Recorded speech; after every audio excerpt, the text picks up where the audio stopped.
నమస్తే. Welcome to our channel. నేను మీ పద్మావతి. ఈరోజు మనతో పాటు ప్రముఖ ఆధ్యాత్మికవేత్త మరియు జ్యోతిష్య పండితులు డాక్టర్ ముల్లపూడి సత్యనారాయణ గారు ఉన్నారు. అయితే సంక్రాంతి తర్వాత వచ్చే కనుమ గురించి విశేషంగా ఆ రోజు ఏటలు వేస్తారు. అయితే దాని గురించి ఎందుకని ఆ రోజు చేస్తారనే పూర్తి వివరాలు తెలుసుకునే ప్రయత్నం చేద్దాం. మీరు కూడా నమస్కారం గురువుగారు. నమస్కారం అమ్మ పద్మావతి. గురువుగారు, మనకి సంక్రాంతి తర్వాత గుర్తొచ్చే పండుగ కనుమ. అయితే హ్మ్. కనుమ అనగానే ఆ రోజు కొత్త బట్టలతో పాటు ఏటలు కూడా వేస్తూ ఉంటారు.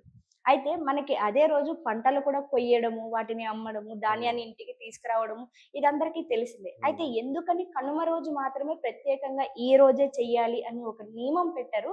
దాంతో పాటుగా మనకి భోగి రోజు ఒక మాంసం అనేది తెలీదు. హ్మ్. సంక్రాంతి రోజు కూడా వండరు. హ్మ్. నీచు అనే జోలికి కూడా వెళ్లరు. మరి అలాంటిది కనుమ రోజున వండడానికి గల కారణం ఏంటి? మనము కొన్ని ప్రాంతాలలో ఆంధ్ర ప్రాంతాల్లో కనుమ రోజున కూడా వండరనమాట. హ్మ్. అనేసి నాన్ వెజిటేరియన్ ముక్కనుమ రోజున కోస్తారు. హ్మ్. అయితే నువ్వు అన్నట్టుగా కొన్ని ప్రాంతాల్లో తెలంగాణ, ఆంధ్రాలో కూడా కొన్ని ప్రాంతాలు రాయలసీమలో కనుమ రోజున తింటారు. హ్మ్. కొన్ని ప్రాంతాల్లో తినరు. అది అవును. వాళ్ళ యొక్క ఆచార వ్యవహారాలను బట్టి వస్తుంది. ముఖ్యంగా మనము ఈ కనుమ పండుగ అనేటటువంటిది దేనికి సంబంధించిందంటే పశువులకు సంబంధించిన పండుగ. హ్మ్. ఈ సంక్రాంతి పండుగ అంటేనే పాడి పంటల పండుగ. అవును.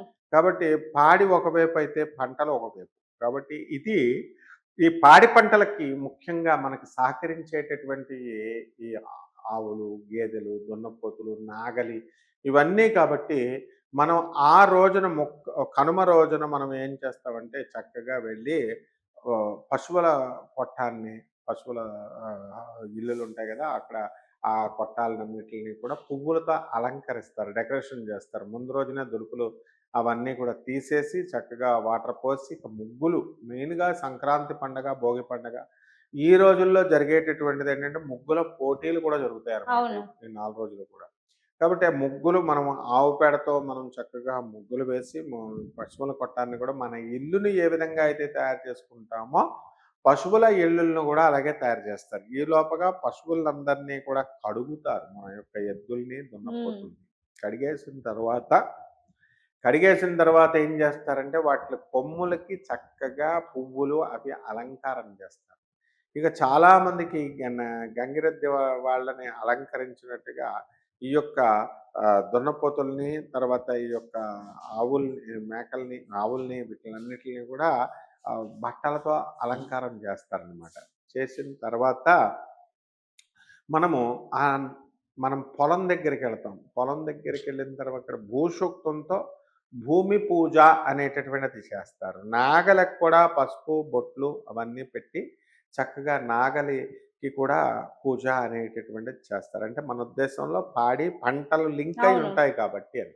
ఆ తర్వాత ఆ కనుమ రోజున మన యొక్క రైతుల్ని ఆ కనుమ రోజున మనం ఏం చేస్తామంటే, ఆ రైతులనందరినీ కూడా మనం తీసుకెళ్ళి చక్కగా కూలీలను పెట్టించి పంటనంతటిని కూడా కోయిస్తాం. అంటే పండగ రోజున మనం కోయిస్తాం. కోయించిన తర్వాత ఇక ఇతర పంటలు ఏమైనా కూడా పండితే కనుక ఆ రోజున కోయించి ఇంటికి తీసుకువస్తాం. ఇంటికి తీసుకొచ్చి గాదెల్లో నింపడము ఇలాంటివన్నీ కూడా కార్యక్రమాలన్నీ కూడా మనం చేయడం జరుగుతుంది. కాబట్టి ఇక కనుమ రోజున మనం కోడిపందాలు అవన్నీ కూడా చక్కగా చేయిస్తా ఉంటాం గదా! ఏ పందెమైతే ఏ కోడి పుంజైతే మనకు ఓడిపోతుందో దాన్ని మనం గెలిచామనుకోండి దాన్ని తెచ్చుకుంటాం. అవతల పుంజును కూడా తెచ్చుకొని మనం వండుకుంటాం. అవును. కాబట్టి ఈ విధమైనటువంటి నిబంధనలతో పేకాట, జూదము, తర్వాత ఈ యొక్క కోళ్ళ పందాలు ఇలాంటియన్నీ కూడా జరుగుతాయక్కడ. కాబట్టి మనము ఈ యొక్క కనుమ రోజున మనము దాన ధర్మాలకు మనం ప్రత్యేకంగా మనం చేసుకోవాల్సినటువంటి అవసరం ఉంది. పండుగలంతా కూడా పితృపక్షాల పండుగలు కాబట్టి ప్రయాణాలు ఎక్కువ చేయకూడదు. అందుకనే కొత్తగా వచ్చినటువంటి అల్లుడిని బయటికెక్కడికి కూడా వెళ్ళనివ్వకుండా ఇంట్లోనే ఆ 3 రోజులు అత్తగారు వాళ్ళు బంధించేస్తారు. హ్మ్. ఎక్కడికెళ్ళకు నాయనా అని. ఎందుకంటే అవన్నీ కూడా పితృపక్షాలకు సంబంధించినటువంటి అవును. రోజులు కాబట్టి, ఇవి కూడా అల్లుడికి హాని చేస్తాయి అనేటటువంటి ఉద్దేశంతో ప్రయాణాలకు వెళ్తే చాలామంది యాక్సిడెంట్‌లవుతాయి.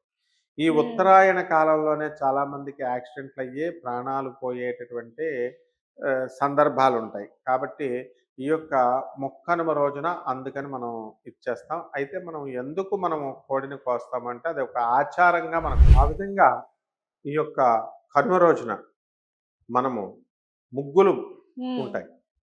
ఇక పోటీలు, ముగ్గుల పోటీల్లో ప్రతిరోజు గూడా మనము గొబ్బెమ్మలు, పేడ ఇవి పెడుతూ ఆ యొక్క ముగ్గులనేటటువంటివి మనం వేయడం జరుగుతుంది.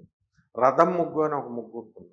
అవును. ఆ రథం ముగ్గు మనం సంక్రాంతి రోజు, భోగి రోజు నుంచి మొదలుపెడతారు. అంతకు ముందు నుంచి కూడా ముగ్గులేసుకుంటూ, ఆ 10 రోజులు కూడా ముగ్గులు వేసుకుంటూ వెళ్తూ, మనం ఏం చేస్తామంటే చక్కగా ఆఖరి రోజున దొంగలు, దొంగలు పడతారు కాబట్టి, దొంగలు రథం ముగ్గు అనేది ఎందుకు వేస్తామంటే మనం స సూర్యనారాయణమూర్తి ఉత్తరాయణంలోకొచ్చాడు కాబట్టి, ఆ ఆ రకంగా ఉత్తరాయణంలో ఆయన సప్తాశ్వరథమారూఢం అంటాం.